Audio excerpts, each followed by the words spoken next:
Hello all students, आज हम जो संधि का तीसरा प्रकार है विसर्ग संधि, उसके बारे में पढ़ेंगे। तो परिभाषा क्या है, विसर्ग संधि क्या है? विसर्ग के पश्चात स्वर या व्यंजन आने पर विसर्ग में जो परिवर्तन आता है उसे विसर्ग संधि कहते हैं। विसर्ग यानी क्या होता है? कोई भी शब्द या ध्वनि के बाद जब ये तो हम विसर्ग बनाते हैं, इसको विसर्ग कहते हैं। तो जब भी कोई विसर्ग आता है और वो उसके अकॉर्डिंग कोई नियम या रूल्स बनाए जाते हैं तो उसे हम विसर्ग संधि कहते हैं। तो सबसे पहला नियम है विसर्ग का ओ, यानी कि विसर्ग में जब ओ मिलता है तो क्या होता है? तो विसर्ग से पूर्व यदि अ हो और बाद में अ या किसी वर्ग का तीसरा, चौथा, पांचवा वर्ण या य, र, ल, व, ह हो तो विसर्ग का रूपांतर ओ में हो जाता है। जैसे कि मैंने आपको बताया कि कोई भी ध्वनि में अ या फिर वर्ग का तीसरा, चौथा और पांचवा वर्ण जैसे कि य, र, ल, व, ह हो तो विसर्ग हट जाता है, इसमें रूपांतर होगा ओ का। जैसे कि मैंने यहाँ पे एक एग्जाम्पल लिखा है, अध प्लस गति, तो अधोगति। देखिए यहाँ पे विसर्ग है। अब हम जब इन दोनों को संधि को मिलाएंगे तो क्या हो जाएगा? अधोगति। विसर्ग जो है वो हट जाएगा। इस नियम में यही दिया गया है। दूसरा नियम है विसर्ग का र। तो जब र आता है विसर्ग के बाद या पहले तो क्या होता है?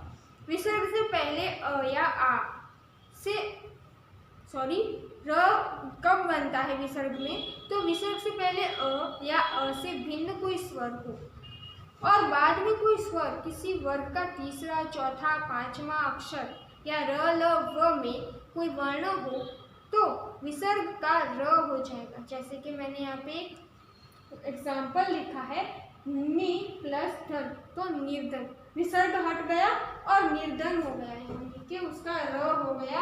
यहाँ पे हमने उसको निशानी के रूप में दिखाया है, निधर्म। निधन प्लस निधर्म। फिर है विसर्ग का श। तो विसर्ग का स कब होता है? विसर्ग से पहले यदि कोई स्वर हो, याद रखिएगा, विसर्ग से पहले यदि कोई स्वर हो और परे च, छ या स, च, छ या श हो तो विसर्ग का श होता है।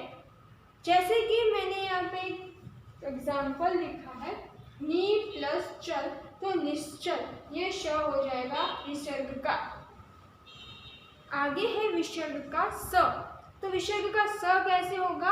विसर्ग के परे यदि त या स हो तो विसर्ग का स हो जाएगा। विसर्ग से परे यानी कि विसर्ग के बाद का जो ध्वनि है उसमें स या त आता हो तो विसर्ग का क्या होगा? विसर्ग दूर हो जाएगा और उसकी जगह हम स लगाएंगे। जैसे कि यहाँ पे मैंने एक एग्जाम्पल लिखा है, दू प्लस त, तो दूस्त। देखिए यहाँ पे स आ गया विसर्ग के बदले में, क्योंकि यहाँ पे त है।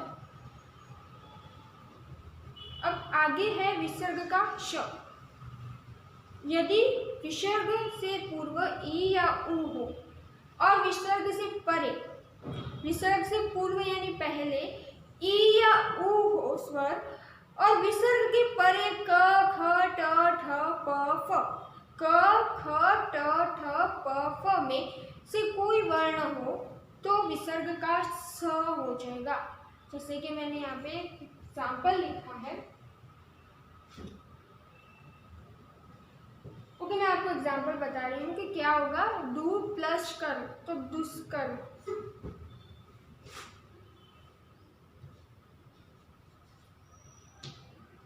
दू प्लस कर तो क्या होगा? दुष्कर्म। अब इस विसर्ग की जगह पे क्या आ जाएगा? ये श आ जाएगा। फिर है विसर्ग का लोप, यानी विसर्ग का लोप ही हो जाएगा। संधि में कोई परिवर्तन नहीं आएगा, कोई भी अक्षर नहीं जुड़ेगा। जैसे कि विसर्ग का लोप यानी यदि विसर्ग से पहले अ या आ हो और विसर्ग के बाद कोई भिन्न स्वर हो तो विसर्ग का लोप हो जाएगा, यानी कि विसर्ग के आगे अ या आ हो और अगर विसर्ग के बाद कोई स्वर आता है तो उस विसर्ग का लोप हो जाएगा। जैसे कि मैंने यहाँ पे लिखा है अंतः प्लस एवं। ए क्या है? स्वर है और इसके आगे अ आता है, त में अ है, इसीलिए ये में अंतः एवं ये विसर्ग निकल जाएगा और इसकी जगह कोई भी और अक्षर नहीं, ध्वनि नहीं जुड़ेगी और अंतः प्लस एवं हो जाएगा। विसर्ग का क्या होगा? लोप हो जाएगा, निकाल दिया जाएगा विसर्ग वहां से। फिर है पूर्व, स्वर, दीर्घ और विसर्ग का लोप। पूर्व जो है विसर्ग के स्वर आता हो तो स्वर दीर्घ आता हो तो विसर्ग का लोप हो जाएगा। जैसे मैंने यहाँ पे लिखा है, यदि विसर्ग के आगे र हो या विसर्ग लुप्त हो जाता है और उस विसर्ग का पूर्व स्वर दीर्घ हो जाता है। जैसे कि दीर्घ कैसे होगा, मैंने यहाँ पे लिखा है, देखिए ये नी है, वो रस्वो है, फिर ये दीर्घ हो जाएगा। कैसे? देखिए नी विसर्ग प्लस रो, तो जब हम इसको विसर्ग के बाद र आता है तो इसको परिवर्तित हो जाएगा दीर्घ में, तो नी रोगी। इस तरह से उसको हम विसर्ग में परिवर्तन करेंगे और उसका दीर्घ स्वर हो जाएगा। जैसे कि यहाँ पे निरोग लिखा है, उसका हो जाएगा निरोगी या फिर निरोग।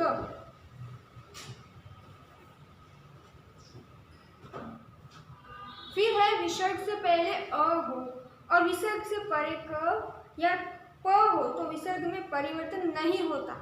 अब यहाँ पे मैंने आपको एक और एग्जाम्पल दिया है, अगर उसके आगे उसके पहले अ आता हो और उसके बाद विसर्ग के बाद यानी कि विसर्ग है उसके बाद वाले ध्वनि में क या प आता हो तो क्या होगा? विसर्ग का लोप नहीं होगा, विसर्ग वैसा ही रहेगा।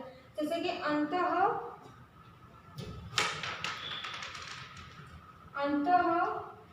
प्लस करण, तो अंतःकरण, इसका जो भी पीछे क या प आया है इस वजह से यहाँ पे क है। जब भी विसर्ग के पीछे क या प होगा और आगे अ होगा तो यहाँ पे अंतःकरण यानी कि विसर्ग का लोप नहीं होगा। अब इतने नियम हैं विसर्ग संधि के। हिंदी में और बहुत से संधि के नियम हैं जो हम नेक्स्ट वीडियो में पढ़ेंगे। वहाँ पे महाप्राणीकरण है, अल्प प्राणीकरण है, हस्तीकरण है एंड साधुश्रीकरण है और बहुत सारे और भी नियम हैं संधि के। वो इतनी इम्पोर्टेंट नहीं है, आपको बस एक बार देखने हैं। आप जो हमारा जो संधि का ये चैप्टर है वो यहीं पे टॉपिक है वो यहीं पे कंप्लीट होता है। अब आगे का जो है हम विराम चिन्ह है या फिर संज्ञाएं हैं वो हम नेक्स्ट वीडियो में पढ़ेंगे। तब तक के लिए nice day, thank you and take care.